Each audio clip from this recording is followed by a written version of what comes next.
Hey guys, it's Elena and I'm back with a process video for you today. I'm using my alcohol ink brushes for Procreate, which I will link to in the description below. And this canvas is 16 by 20 inches at 300 dpi. So I'm going to start out using two different colors that you can see here and using my color changing #1 brush from my brush set. And I'm just adding a little bit to the corners, and I'm tilting my brush to change the colors between the two I selected. And now I'm doing the same thing with my color changing #4 brush. And you can just see that I am tilting my pencil in different ways to make the color come out differently according to those two that I've selected as my primary and my secondary colors. And I do have a video showing how to use these color changing brushes a bit more detail, and I'll just go ahead and put a link up at the top for that. Now I'm going to color changing #5. I'm doing the same thing. I'm just sort of building up the texture in a way that looks good to me. You can see here that I have changed the brush size to a smaller brush size just to give me a bit more control so that it doesn't just go everywhere. And I'm still tilting here and there to make the color change and be a bit more interesting. Now I'm going to go ahead and grab color changing #7 and just add one little mark with this. And I'm choosing now the mister brush and adding the mister to select areas just to make it look a bit bumpier, a bit more textured, and to blend, because there are areas that are not really blending in well with other areas, so I'm sort of trying to blend them a little bit with this brush as well and make it look more naturally put together.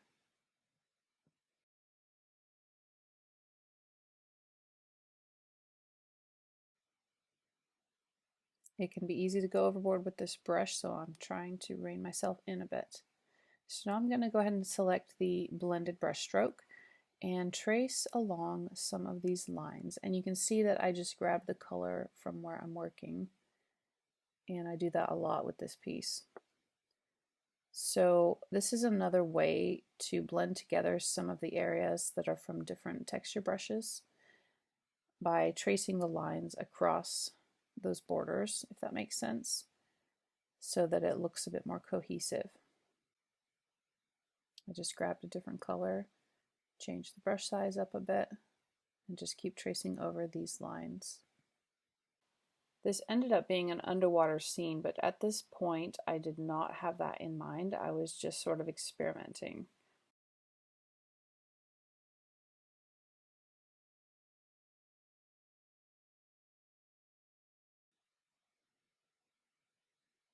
And this is where I started to go rogue a little bit and put lines where there were not already lines from the underlying texture. And things started to get a little bit crazier at this point.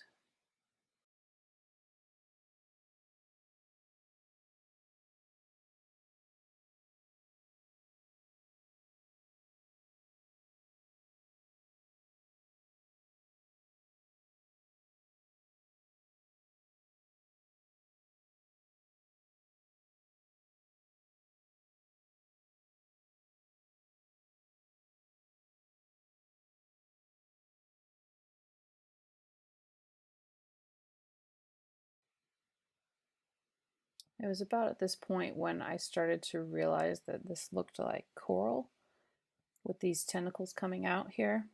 And I just kind of made a spur of the moment decision to keep going with that theme and just own it instead of working against it. So I just continued making this an underwater scene from this point forward.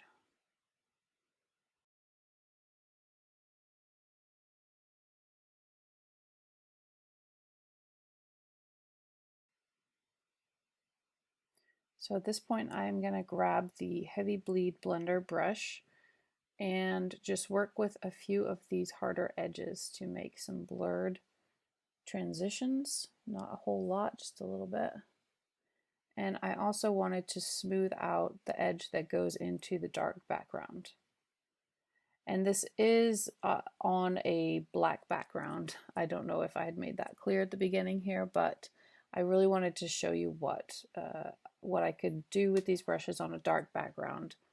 And there is a step at the end. Don't forget to watch to the end because there's an important step of what I do with these darker background images that really helps them to pop once I've finished putting all the color on.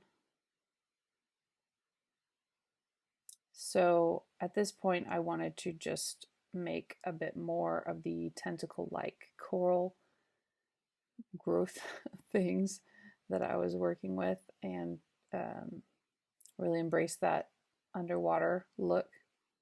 So I'm still using the blended brush stroke again, and just adding these curvy lines that look like coral to me.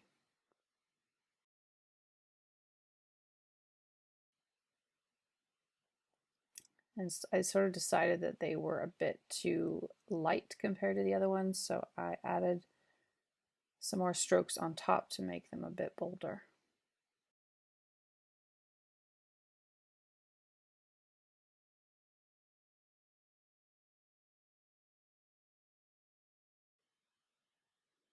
I did really like how small and wispy some of these were, so I wanted to leave them small and wispy and then have a couple bigger, bolder versions.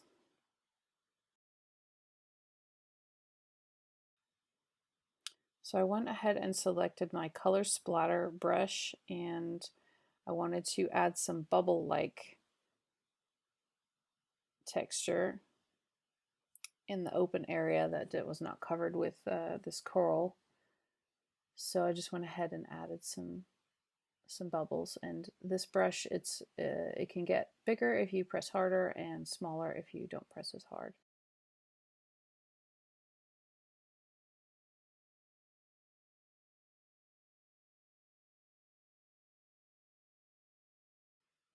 So at this point I'm adding a new layer over top of everything that I have just done for the metallics. It's very important, as I say in all my videos, put the metallic brushes on their own layer so that they don't interact with what you've already got on the layer. So with this, I'm using the foil liner brush in sort of a rose gold color, and I decided to trace along some of these tentacles that I had created.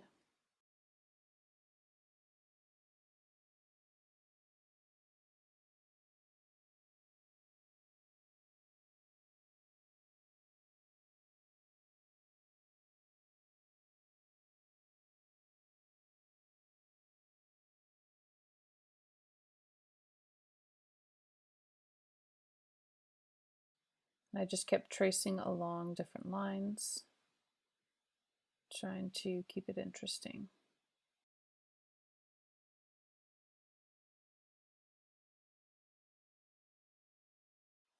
And I went and took my metallic ink liner brush and I added some glitter flakes along these lines as well.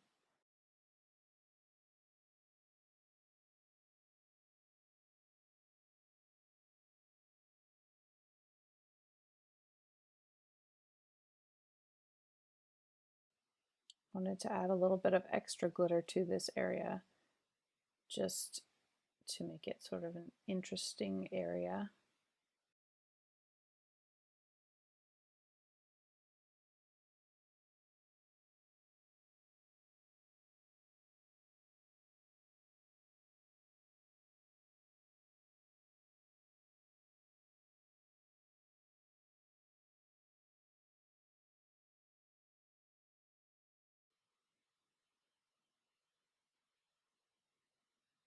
Now I've gone back to my previous layer where everything except the metallic was drawn, and I chose my circle dropper, and I'm just going to add a few extra bubbles here.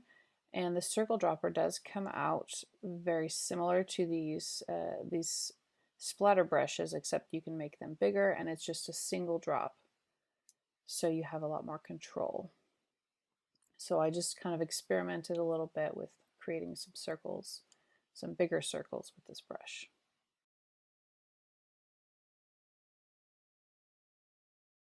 So as I'm nearing the end of this piece, I want to go ahead and show you that trick that I always do with these dark backgrounds, and it's basically, it's not even in Procreate, it's an iPad Photos app thing that you can do that really makes a huge difference, and it probably could be done within Procreate, but I just wanted to show you a quicker and easier way. So I'm going to save this image as a JPEG and go to my Photos app and select that image. And then I hit Edit and go to Exposure, which is the first one after Auto, and I turn the exposure up. And you can see how it really just pops immediately. And I was about to stick with 45 and I decided to take it back down to 30. But you can see that it just makes a huge difference with these darker images. So I really like to do that. Anyway, I really hope that you enjoyed this process video. And if you have any questions, don't hesitate to let me know in the comments. And don't forget to subscribe. And I'll see you next time.